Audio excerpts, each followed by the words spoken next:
Hola, mi nombre es Ingrid Arlet García Meneses, soy alumna de la licenciatura de Medicina en la Universidad Autónoma Metropolitana, Unidad Xochimilco, y el día de hoy voy a hablar acerca del cáncer pulmonar de células no pequeñas. Los temas que se van a abordar a lo largo de esta presentación son la definición, epidemiología, factores de riesgo, etiopatogenia, fisiopatología, cuadro clínico, estudios complementarios, patología o anatomía patológica, el tratamiento y las medidas preventivas. Empezaré hablando acerca de la definición. El cáncer de pulmón es una neoplasia maligna originada a partir del epitelio del árbol traqueobronquial o del parénquima pulmonar. Es caracterizado por la proliferación descontrolada de células anormales que invaden estructuras adyacentes y pueden diseminarse a distancia mediante metástasis. Se divide en dos grupos histológicos, que es el cáncer de pulmón de células no pequeñas, el cáncer de pulmón de células pequeñas. Pero para fines de esta presentación, solo voy a hablar acerca del cáncer de pulmón de células no pequeñas. Se sabe que el cáncer pulmonar de células no pequeñas representa entre el 80 y el 85% de los casos de cáncer pulmonar. A su vez, se divide en tres subtipos principales, que es el adenocarcinoma, carcinoma epidermoide o escamoso y carcinoma de células grandes. También es importante mencionar que el cáncer pulmonar de células no pequeñas tiene un crecimiento más lento, un mejor pronóstico y sobre todo múltiples opciones de tratamiento dirigido e inmunoterapia. En relación a la epidemiología, el cáncer de pulmón es uno de los principales problemas de salud pública a nivel mundial y es el tumor más diagnosticado en ambos sexos. Ocupa el primer lugar en incidencia con un 13% y un 19.4% en mortalidad global.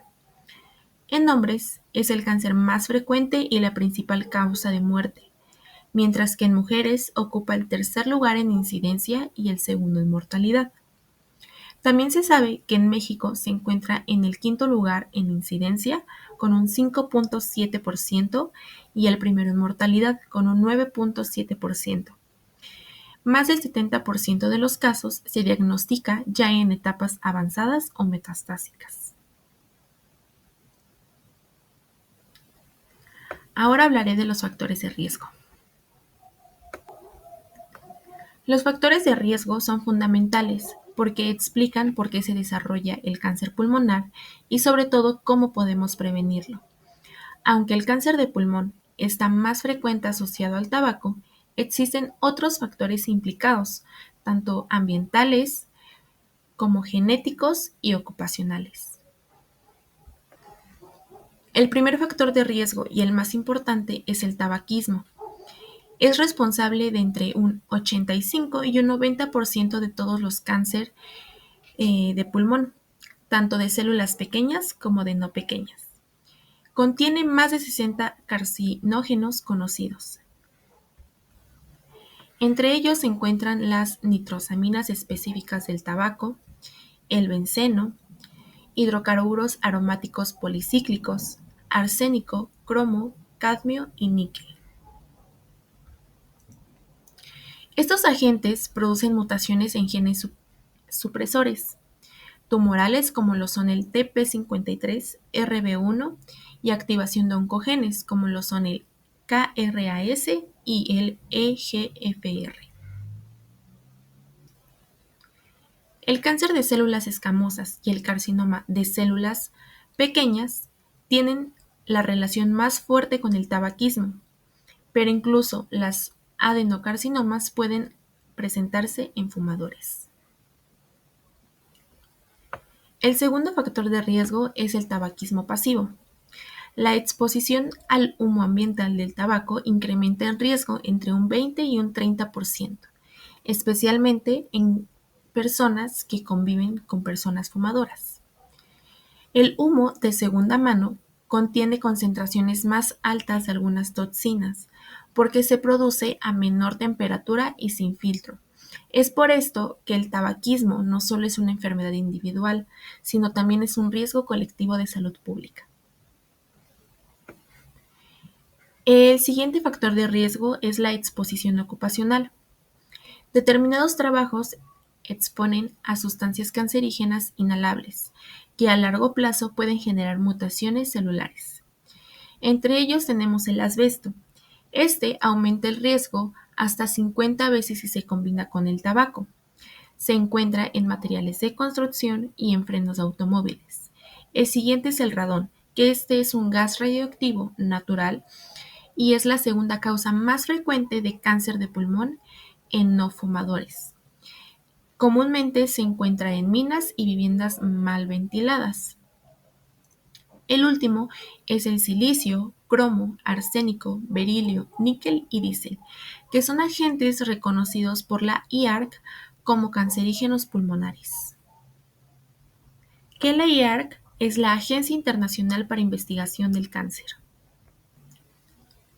El cuarto factor de riesgo es el humo de leña, que este es un factor altamente relevante en América Latina, en África y en Asia. Este está asociado con el adenocarcinoma pulmonar en mujeres no fumadoras, debido a la exposición crónica en cocinas sin ventilación. Produce combustión incompleta, liberando partículas finas como monóxido de carbono y compuestos policíclicos aromáticos que dañan el ADN epitelial. En México se estima que más del 20% del caso de las mujeres rurales están relacionadas con el humo de la leña. Y el último factor de riesgo son las infecciones pulmonares crónicas. Estas generan inflamación persistente, daño tisular y reparación repetida, lo que favorece mutaciones y transformación maligna de las células epiteliales bronquiales.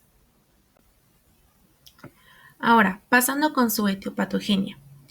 El cáncer de pulmón de células no pequeñas se desarrolla por la exposición a carcinógenos como el tabaco, el humo de la leña y el radón, que dañan directamente el ADN del epitelio pulmonar y provocan mutaciones en genes como lo son el EGFR o receptor del factor de crecimiento epidérmico, el gen KRAS, que este codifica una proteína llamada KRAS, que es parte de la vía de señalización RAS-MAP. El gen TP53, que es un gen supresor de tumores que codifica la proteína llamada P53. Estas alteraciones activan vías de señalización que estimulan el crecimiento celular, evitan la apoptosis y favorecen la angiogénesis. Como resultado, las células se transforman en neoplasias, crecen sin control, invaden tejidos vecinos y se diseminan a otros órganos, lo que explica su origen y progresión. Ahora hablaré acerca de la fisiopatología. Aquí entran varios mecanismos, entonces vamos a ir viéndolos uno por uno. El primer mecanismo es la exposición a carcinógenos. Todo empieza con este mecanismo. Primero la persona pues se tiene que exponer a los diferentes carcinógenos que ya hablé, pero que son como el humo del tabaco, el radón, el asbesto, contaminantes ambientales y metales pesados. Esos carcinógenos van a tener un efecto directo en el daño directo al ADN del epitelio bronquial alveolar. Y esto desencadena errores en la replicación celular. El siguiente mecanismo es el daño genético acumulado. Con el tiempo, las células que sufren este daño empiezan a acumular mutaciones genéticas, tanto en oncogenes como en genes supresores tumorales.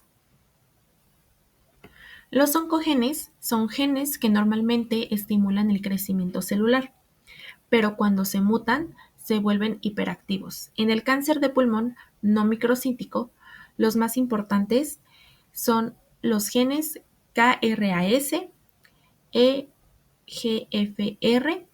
ALK, ROS1 y BRAF. y estos estimulan la proliferación y la supervivencia. Por ejemplo, las mutaciones en EGFR hacen que el receptor esté permanentemente activo, incluso sin el estímulo del factor de crecimiento, provocando una multiplicación continua de las células tumorales.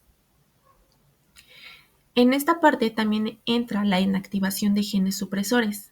A la par de que se pierden los mecanismos de freno, aquí entran los genes TP53, STK11, CDKN2A y PTN, que normalmente estos genes detienen el ciclo celular o inducen apoptosis, pero en este caso quedan inactivos. Así la célula ya no tiene control sobre su división ni sobre su muerte programada. El siguiente mecanismo que se ve implicado son las alteraciones de vías de señalización. Estas mutaciones que se van a ver presentes en la célula alteran diversas vías de señalización celular, que son cadenas de señales que indican cuando una célula debe dividirse o morir. La primera vía es la EGFR-RAF-MAPK, que es crecimiento sostenido celular. La siguiente vía es la PI3K-AKT, que promueve supervivencia y resistencia a la apoptosis. Y la última línea es la ALK-ROS1, que producen proliferación autónoma y expansión tumoral independiente de señales externas.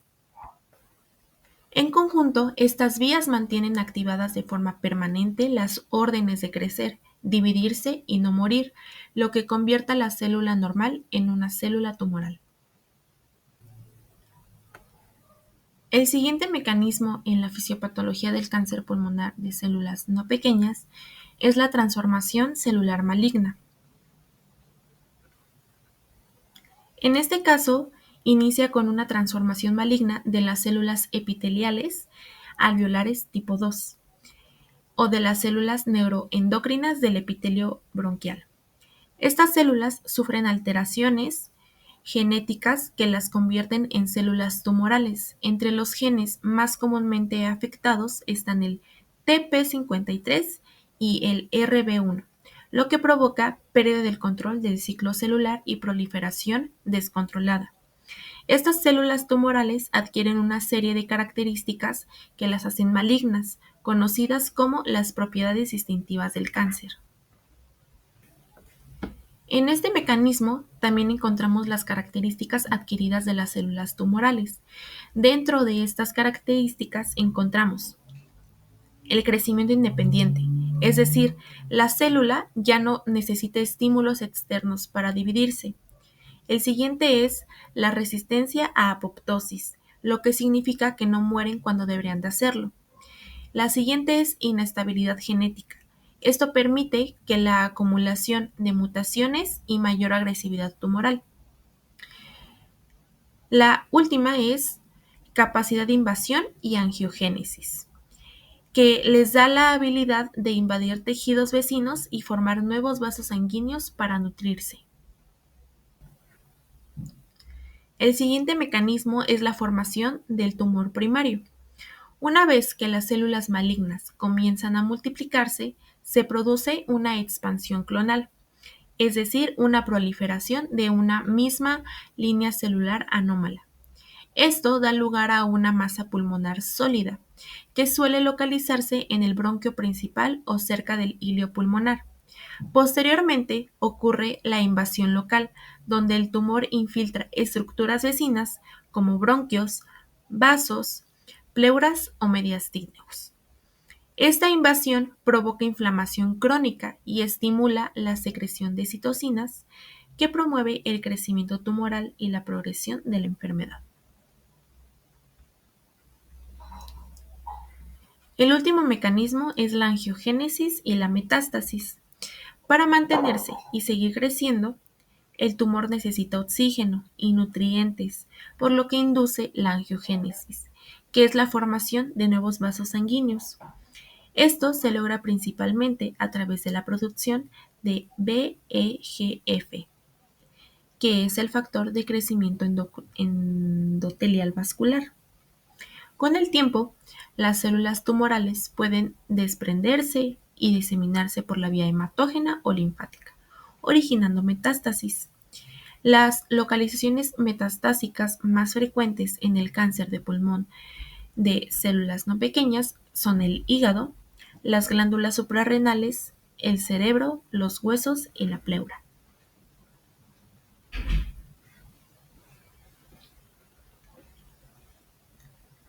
Ahora voy a hablar del cuadro clínico, que en este caso lo vamos a dividir en tres. El primero serían síntomas derivados del tumor, locales o bronquiales. Estos síntomas son causados por la masa tumoral que irrita la vía aérea o la obstruye. Vamos a encontrar síntomas como tos, hemoptisis, disnea, sibilancia o estridor, infecciones recurrentes, dolor torácico y disfonía. El siguiente caso son los síntomas por diseminación locorregional o intratorácica. Estos signos y síntomas ocurren cuando el tumor se extiende o comprime estructuras cercanas dentro del tórax. Vamos a encontrar derrame pleural o pericárdico, síndrome de la vena cava superior, síndrome de Pancoast o tumor del circo superior y disfagia.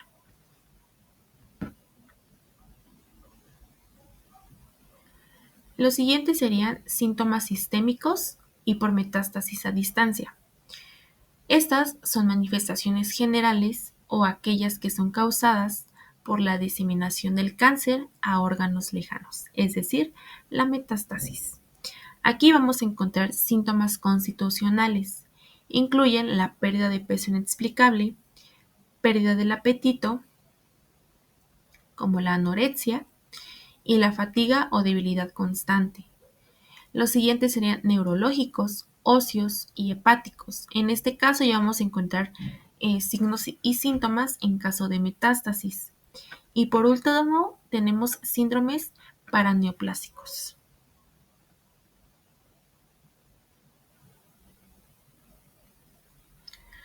Ahora voy a hablar acerca de los estudios complementarios. Aquí vamos a hacer evaluación por imagen para determinar la extensión del tumor. El primer estudio recomendado es la TAC de tórax y abdomen superior con contraste. Esto nos va a permitir tres cosas, que son, número 1, nos va a permitir evaluar el tumor primario, es decir, evaluar su tamaño, su localización y compromiso bronquial. El segundo serían buscar adenopatías mediastínicas y tercero, detectar metástasis hepáticas y suprarrenales.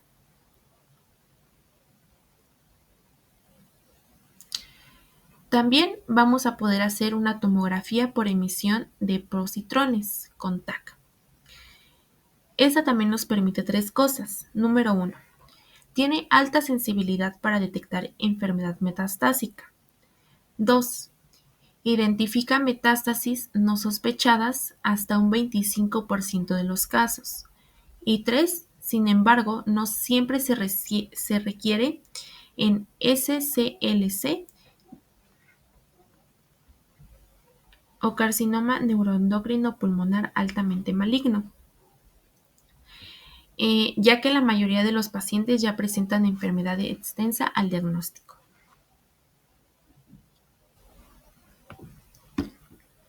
En la imagen que vemos en pantalla podemos observar una tomografía de manera de un corte axial o transversal. Podemos ver que en esta imagen se acerca a una imagen de un cáncer de pulmón de células no pequeñas.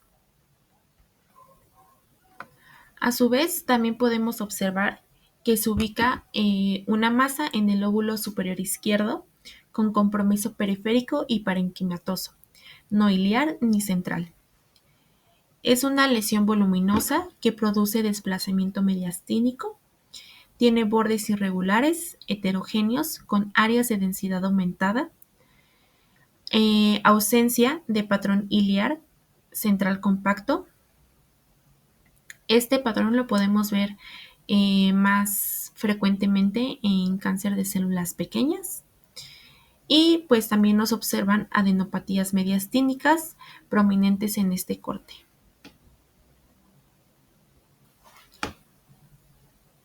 Para el diagnóstico también vamos a basarnos en diagnóstico histológico. Vamos a tener técnicas para la obtención del tejido. La primera sería una biopsia transbronquial si hay una lesión endobronquial. La segunda sería una biopsia por aspiración con aguja tipo BAF o core biopsy y guiada por TAC. En este caso se va a aplicar para lesiones periféricas. La siguiente serían muestras quirúrgicas, como lo puede ser una lobectomía o resección segmentaria. Y por último, citología de líquido pleural o esputo. Una vez que hayamos obtenido el tejido, vamos a hacer la evaluación morfológica por hematocilina y eosina. Y aquí es donde vamos a poder catalogar qué tipo de cáncer de pulmón de células no pequeñas tenemos. Recordemos que se divide en tres, que es el adenocarcinoma, carcinoma escamoso y carcinoma de células grandes. Entonces, en el caso de encontrar un adenocarcinoma, vamos a encontrar células glandulares, formación de acinos o papilos, mucina intracitoplasmática. En el siguiente caso que encontremos un carcinoma escamoso, vamos a ver células poligonales, queratinización y puentes intercelulares. Y en el último caso de un carcinoma de células grandes, vamos a poder ver células grandes indiferenciadas, citoplasma abundante sin queratinización ni mucina. La caracterización molecular es un análisis que tiene como objetivo identificar mutaciones o translocaciones genéticas que activan vías de señalización o congénita, como lo pueden ser el EGFR, el ALK, el KRAS, etc. Y que pueden ser inhibidas por fármacos específicos. Se recomienda que se aplique principalmente en pacientes con adenocarcinoma, con cáncer pulmonar de células no pequeñas no especificado, es decir, cuando no se puede definir el subtipo histológico, y en pacientes jóvenes o no fumadores, incluso si no es adenocarcinoma puro.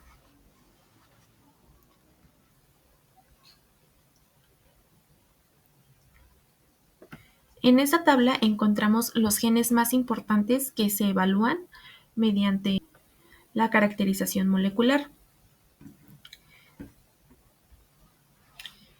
Entonces, como ya lo mencioné, pues esta tabla nos muestra las principales alteraciones genéticas que se pueden encontrar en el cáncer de pulmón de células no pequeñas. Cada gen puede tener una mutación o alteración diferente y según cuál sea, cambia el pronóstico, el diagnóstico y el tratamiento dirigido que se usa. Entonces, vamos a encontrar los siguientes datos. ¿Qué es el gen? En este gen, pues vamos a ver que si está alterado o no. ¿Qué tan frecuentemente es que se encuentra alterado? ¿En qué tipo de pacientes? El método diagnóstico y la terapia dirigida especialmente a este gen. Como primer gen vamos a tener el EGFR, que está alterado entre un 10 y un 30% de los casos. Es más frecuente en mujeres, en personas no fumadoras y en pacientes asiáticos. Su diagnóstico es por medio de pruebas de PCR o NGS. Que la prueba NGS es secuenciación de nueva generación. Estas técnicas analizan el ADN del tumor para identificar mutaciones específicas. Su tratamiento dirigido incluye medicamentos como osimertinib, erlotinib y afaninib. El siguiente gen sería el ALK, que se encuentra entre un 4 y un 7%. Lo encontramos más frecuentemente en pacientes jóvenes, no fumadores y con adenocarcinoma. Su método diagnóstico es por medio de la prueba FISH, que es hibridación fluorescente in situ, prueba IHK, que es la prueba inmunohistoquímica, o también puede ser por la prueba NGS. Su tratamiento específico va a ser alectinib, crizotinib y loratinib. El siguiente gen es el KRAS, que se encuentra entre un 25 y un 30% de los casos alterados. Es más frecuente en pacientes fumadores y con mal pronóstico. Su método de diagnóstico es por medio de PCR o NGS, y su tratamiento específico es el sotorasib. El siguiente gen es el ROS1. Este se encuentra entre el 1 y el 2% de frecuencia en pacientes jóvenes no fumadores. Su diagnóstico es por medio de la prueba FISH o NGS, y su tratamiento específico es crizotinib o entrecitinib. El siguiente gen que va a salir alterado en esta prueba es el BRAF, que se encuentra entre el 1 y el 3% de los casos. Es frecuente en mujeres fumadoras. El diagnóstico se hace por medio de PCR o NGS, y su tratamiento específico es dabrafenib más trametinib. El siguiente gen es HER2. Se encuentra entre el 1 y el 3% de los casos. Es frecuente en mujeres no fumadoras. Su diagnóstico se hace por medio de la prueba NGS, y su tratamiento es trastuzumab y deruxtecan. El siguiente gen es el RET, que se encuentra entre el 1 y el 2%. Es común en pacientes jóvenes no fumadores. La prueba se hace por medio de FISH o NGS. El tratamiento es selpercatinib y pralsetinib. Y el último gen que vamos a encontrar en esta prueba es el gen MET, que se encuentra entre un 2 y un 4% en adultos mayores. La prueba se hace por medio de PCR o NGS, y su tratamiento específico es capmatinib y tepotinib.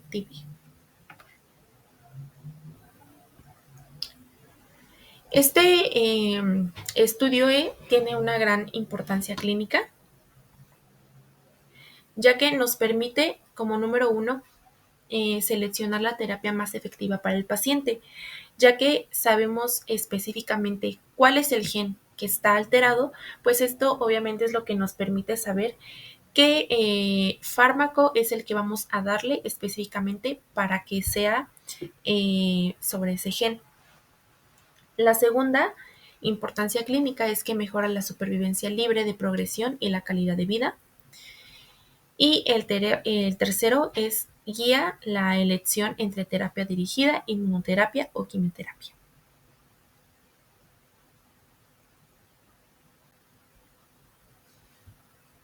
Ahora hablaré acerca de la clasificación anatomopatológica del cáncer pulmonar de células no pequeñas. Ya he hablado un poco sobre ello, pero ahora voy a hablar un poco más a profundidad. El cáncer celular de células no pequeñas se define y se subdivide en tres tipos principales, basándose estrictamente en el examen anatomopatológico o histológico del tejido tumoral, lo que permite observar morfológicamente el patrón de crecimiento de las células bajo el microscopio. Este se divide en tres: el adenocarcinoma, carcinoma epidermoide o escamoso y el carcinoma de células grandes.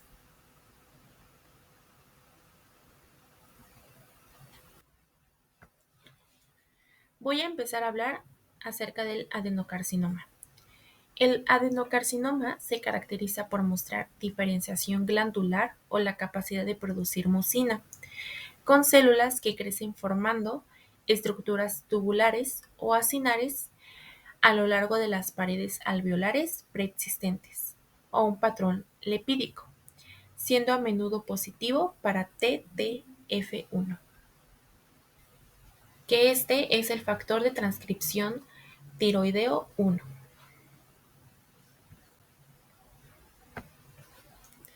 Se sabe que el adenocarcinoma es el más frecuente en la actualidad.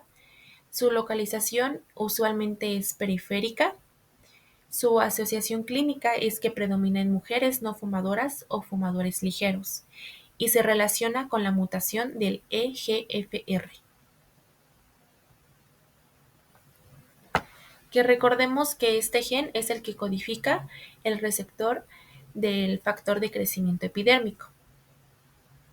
De acuerdo a la clasificación de la OMS, se clasifica según el patrón de invasión, desde lesiones preinvasivas hasta variantes invasivas.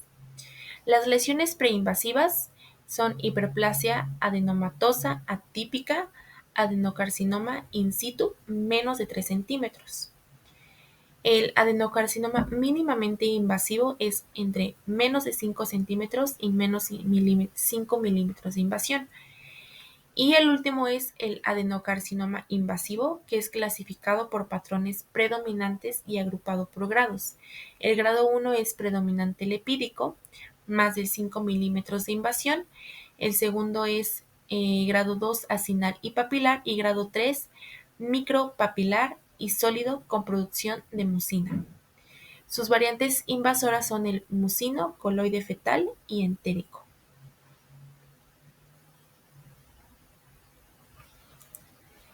El siguiente es el carcinoma epidermoide o escamoso. El carcinoma epidermoide se distingue por la diferenciación escamosa, que se evidencia por la presencia de perlas de queratina o claros puentes intercelulares entre células poligonales, siendo positivo para P40P63. Que estos son marcadores de proteína en inmunohistoquímica que son utilizados para diagnosticar el cáncer de pulmón en células escamosas.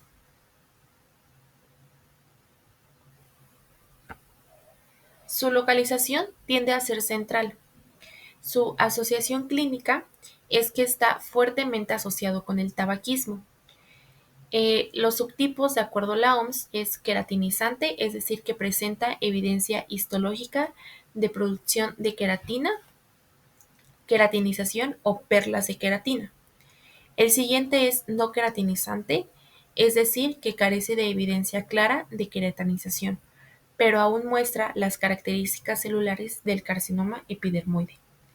Y el último es el basaloide, que este se refiere a una variante de características celulares basaloides específicas.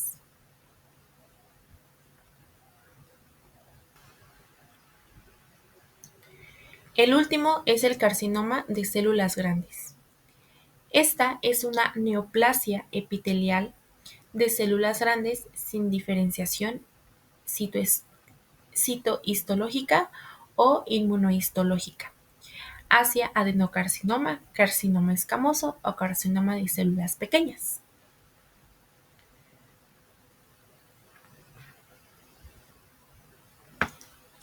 Su composición.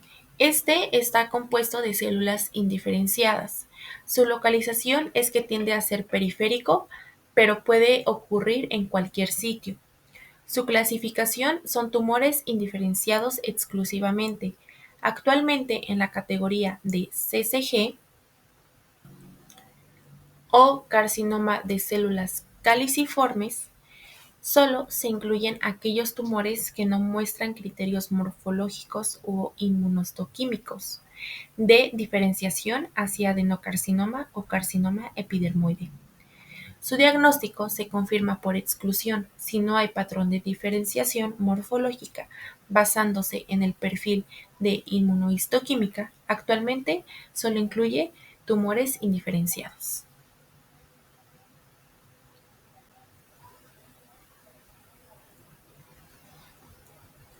Ahora me gustaría empezar a hablar acerca del tratamiento, pero para poder entender el tratamiento primero tenemos que hablar acerca de la clasificación por etapas.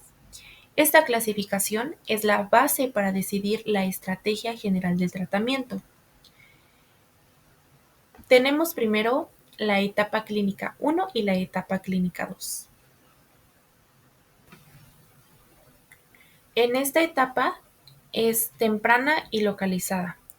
El tumor aún es pequeño o mediano, con o sin afectación de ganglios muy cercanos. A su vez vamos a encontrar la clasificación N0 o N1. N0 se refiere a que no se ha detectado prolongación del cáncer a los ganglios linfáticos adyacentes o regionales, mientras que N1 significa que el cáncer no ha propagado a los ganglios linfáticos cercanos, se ha propagado a los ganglios linfáticos cercanos. En la etapa clínica 3A, aquí ya podemos ver que es localmente avanzada. El cáncer ya afectó a los ganglios mediastinales del mismo lado.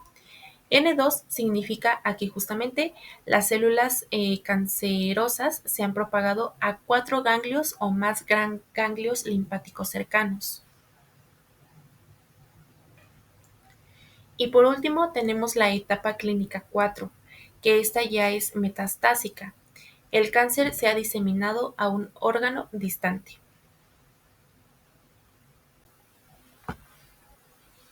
Ahora sí, voy a empezar con el tratamiento.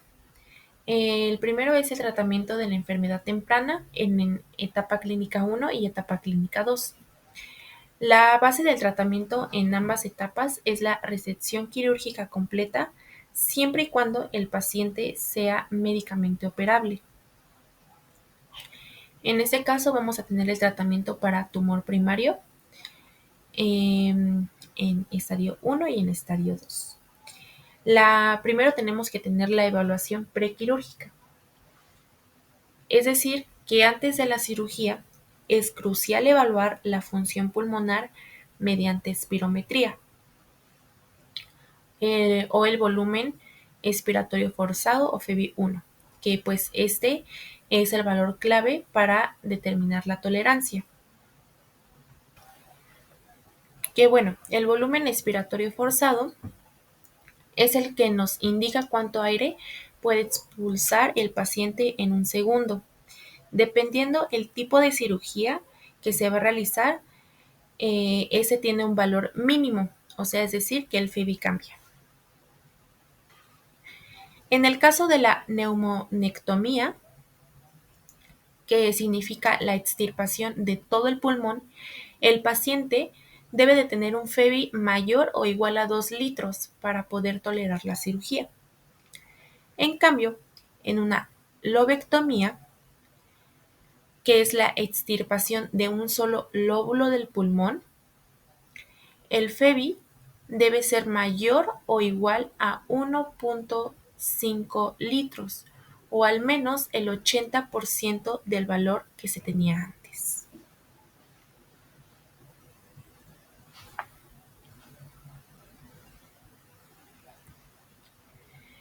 El siguiente es el estándar oncológico.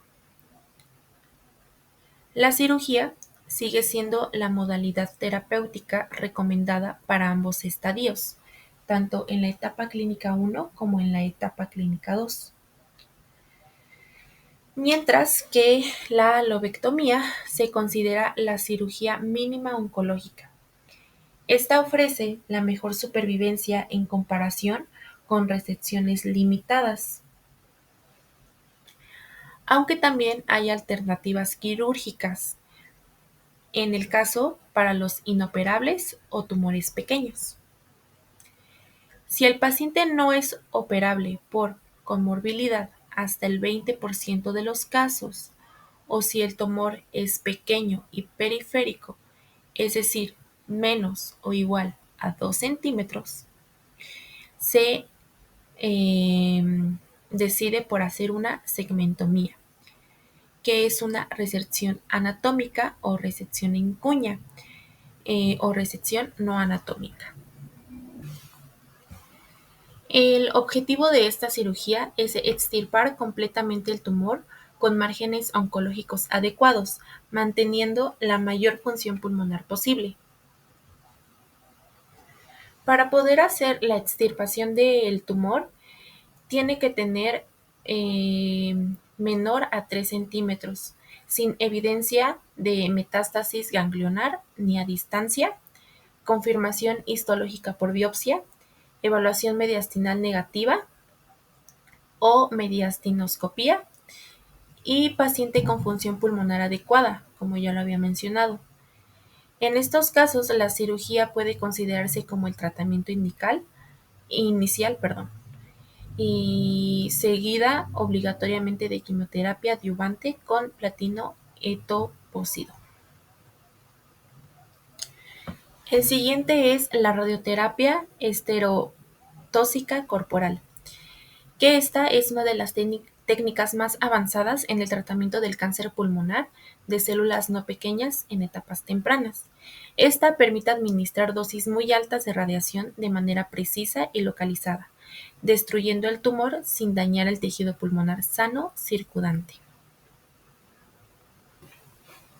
De acuerdo con las guías NCCN o Red Nacional Integral de Cáncer y la guía ESMO o Sociedad Europea de Oncología Médica, que ambas avalan tanto la segmentectomía como la radioterapia, nos dicen en relación a la radioterapia que debe de cumplir ciertos requisitos, como lo son que el tumor mida menos de 5 centímetros, sin metástasis ganglionar ni a distancia, y no son candidatos a cirugía por comorbilidades graves como EPOC severa o insuficiencia cardíaca, que tengan una edad avanzada y rechazo voluntario a la cirugía. Otras indicaciones son tumores residuales posquirúrgicos cuando no se logran márgenes libres, recidiva local en el pulmón tras cirugía o radioterapia convencional y metástasis oligometastásicas menos o igual a 5 lesiones, control local con intención curativa.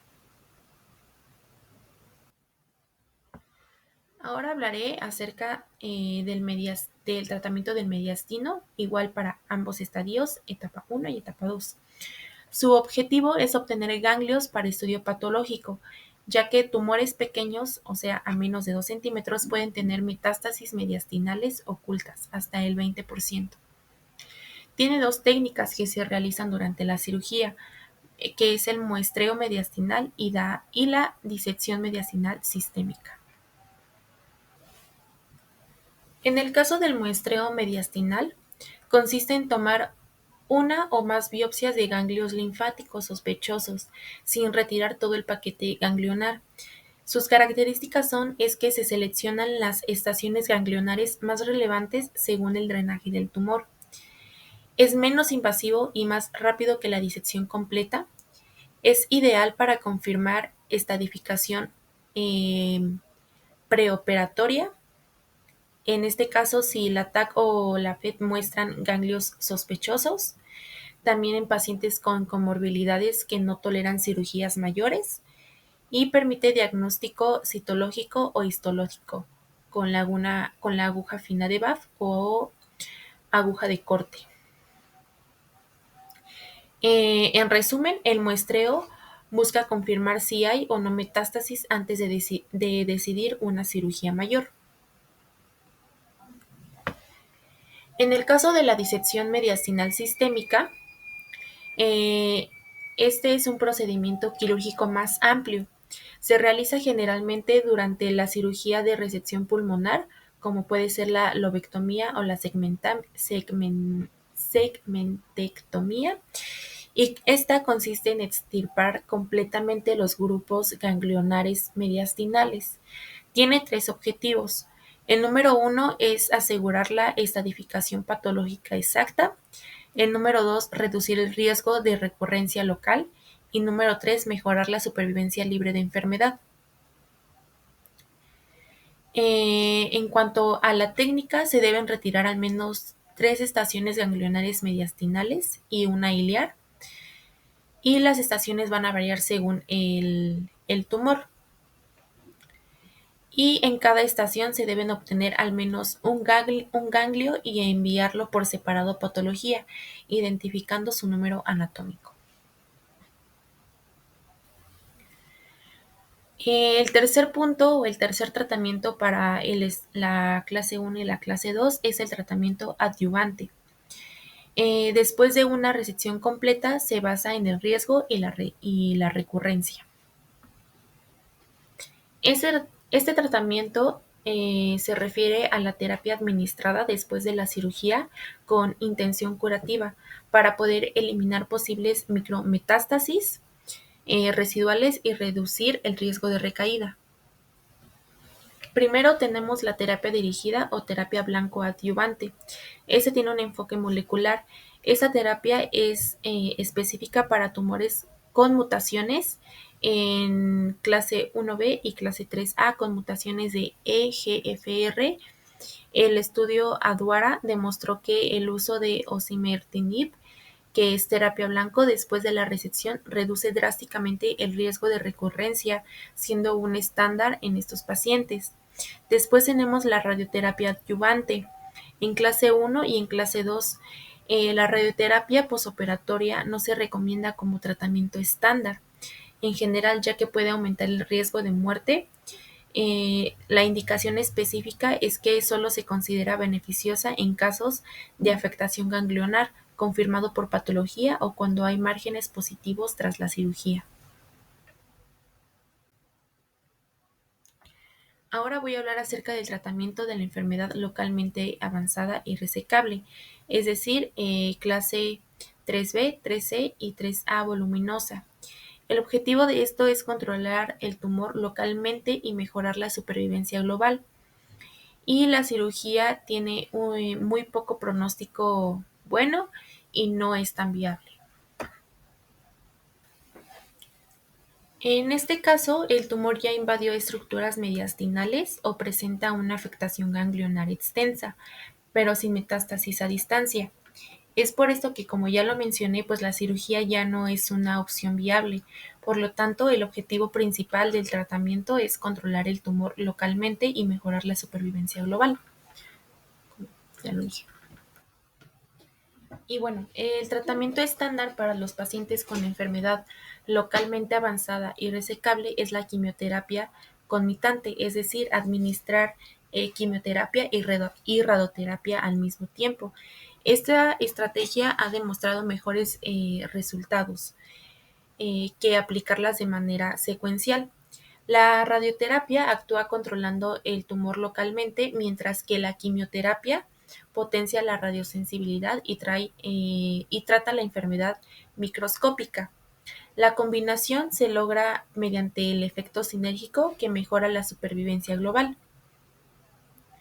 Los estudios han demostrado que la sobrevida es de 5 años y aumenta entre un 4.5 a un 5.7% cuando se usa un esquema conmitante.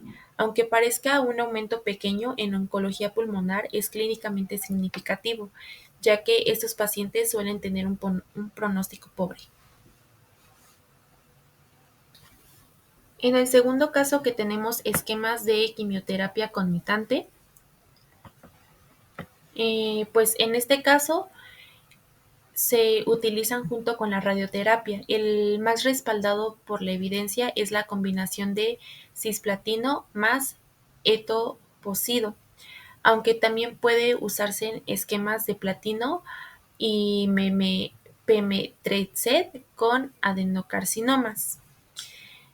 Entonces, el cisplatino más etoposide es un esquema clásico, radiosensibilitante y con buena eficacia, mientras que el cisplatino más pemetrexed es una alternativa en histología no escamosa.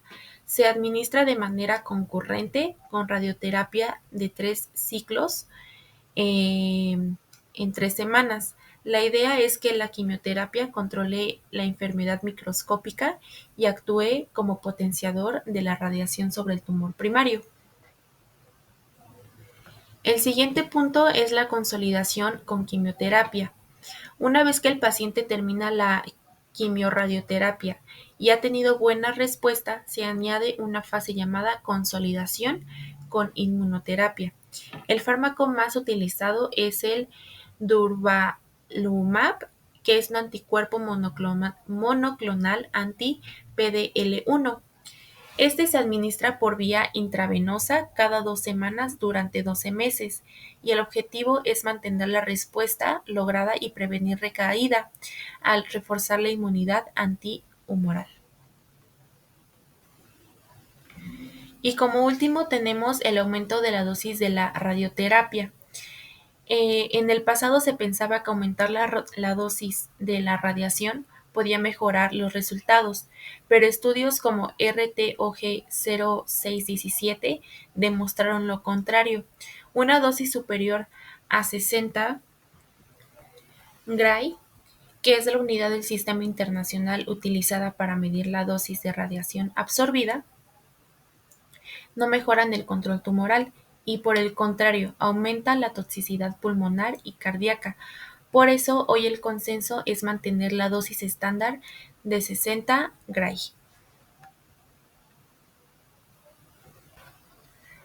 Bueno, ahora voy a hablar del manejo de cáncer de pulmón de células no pequeñas en etapa 3A no voluminosa, es decir, cuando el tumor tiene compromiso ganglionar N2 limitado, pero todavía es potencialmente resecable. En estos casos, el objetivo del tratamiento es reducir el tamaño del tumor y de los ganglios linfáticos afectados antes de la cirugía con el fin de lograr una resección completa R0 y así mejorar la supervivencia global.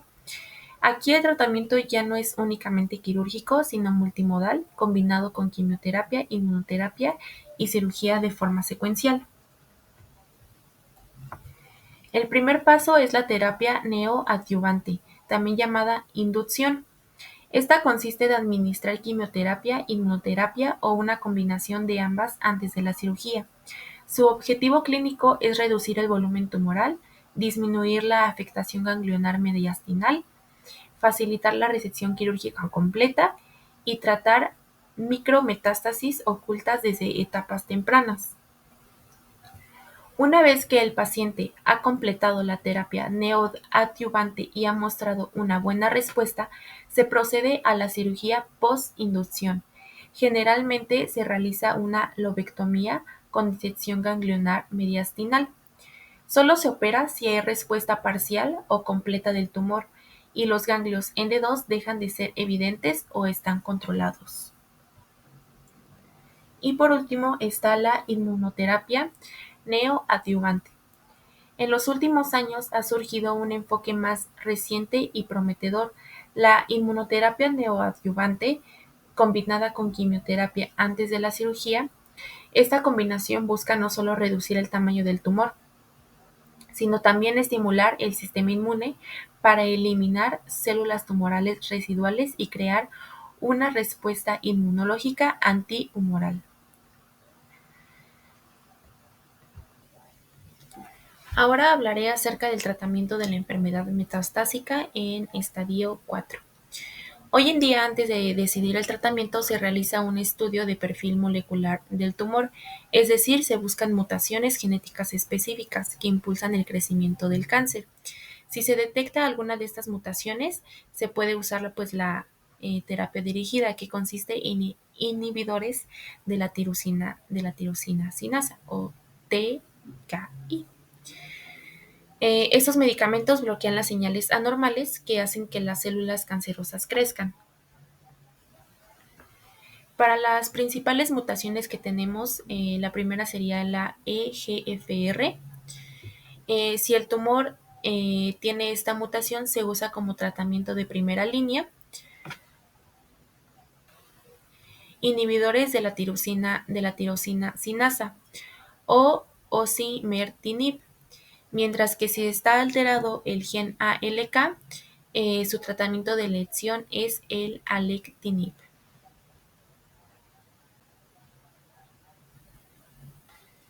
En cuanto a la inmunoterapia anti-PD1, PDL1, es uno de los avances más importantes en el tratamiento del cáncer de pulmón de células no pequeñas y otros tipos de cáncer. En el caso de que el PDL1 esté alto o más del 50%, se recomienda monoterapia con un inhibidor PD1, como podría ser el pembrolizumab. En el caso de que esté bajo o negativo, la inmunoterapia combinada con quimioterapia es la mejor opción. En este caso podría ser el pembrolizumab más platino, superando la quimioterapia solo independientemente del nivel de PDL1. El siguiente es quimioterapia e histología. Sin mutaciones driver, la quimioterapia es el tratamiento principal usando dupletes basados en platino. En el caso de histología no escamosa o adenocarcinoma se prefiere platino más pemetrexed. En el epidermoides se prefiere platino más taxano. Y para el mantenimiento tras la quimioterapia inicial, el mantenimiento con pemetrexed eh, eh, el- mejora el diagnóstico. Y por último tenemos el tratamiento avanzado. En la progresión de inhibidores de tirosina sinasa se buscan mecanismos de resistencia. Para usar un inhibidor de tirosina sinasa de nueva generación, la segunda línea es la inmunoterapia, ha demostrado ser superior a la quimioterapia como segunda línea de tratamiento.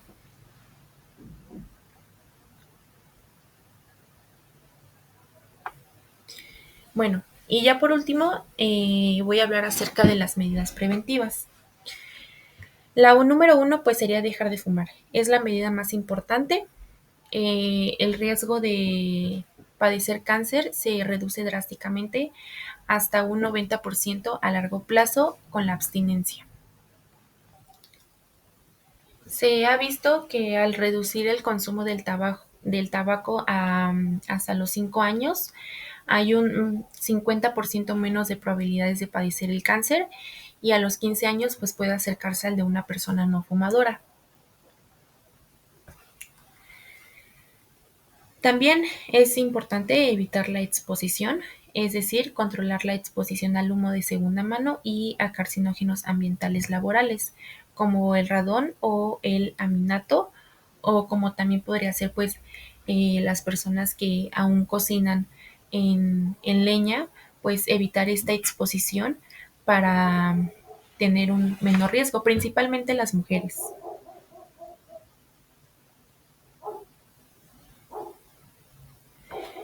En cuanto a la prevención secundaria, para poder tener una detección más temprana, pues tenemos el tamizaje cribado, que se recomienda la tomografía computarizada de dosis baja, anual para personas de alto riesgo. Los criterios para poder saber que una persona es de alto riesgo, pues es de edad de 50 a 80 años, una historial de que esa persona fume más o igual a 20 paquetes de cigarro al año y ser fumador activo o haber dejado de fumar hace menos de 15 años. Y bueno, en conclusión, el cáncer de pulmón de células pequeñas es una de las neoplasias más agresivas del sistema respiratorio. Se caracteriza por su crecimiento rápido, alta tasa de proliferación celular y una marcada tendencia a la diseminación temprana, lo que explica su mal pronóstico en comparación con otros tipos de cáncer pulmonar. Su origen se encuentra en las células neuroendocrinas del epitelio bronquial y su desarrollo está estrechamente asociado en el tabaquismo, presente en más del 95% de los casos. En la mayoría de los pacientes, la enfermedad se diagnostica en etapas avanzadas cuando la cirugía ya no es posible por lo que el tratamiento se basa principalmente en quimioterapia combinada con platinos y es más recientemente en inmunoterapia, la cual ha mejorado modestamente la supervivencia global. A pesar de los avances terapéuticos, el cáncer de células no pequeñas continúa siendo un reto clínico, ya que las recurrencias son frecuentes y la resistencia al tratamiento se desarrolla con rapidez. Por ello, la detección temprana, la prevención del tabaquismo y la investigación de nuevas terapias dirigidas son esenciales para mejorar el pronóstico. En resumen, este tipo de cáncer nos recuerda la importancia de una atención multidisciplinaria, diagnósticos oportunos y estrategias de prevención, ya que el verdadero cambio en la supervivencia del cáncer pulmonar empieza fuera del quirófano, en la prevención y en la educación del paciente.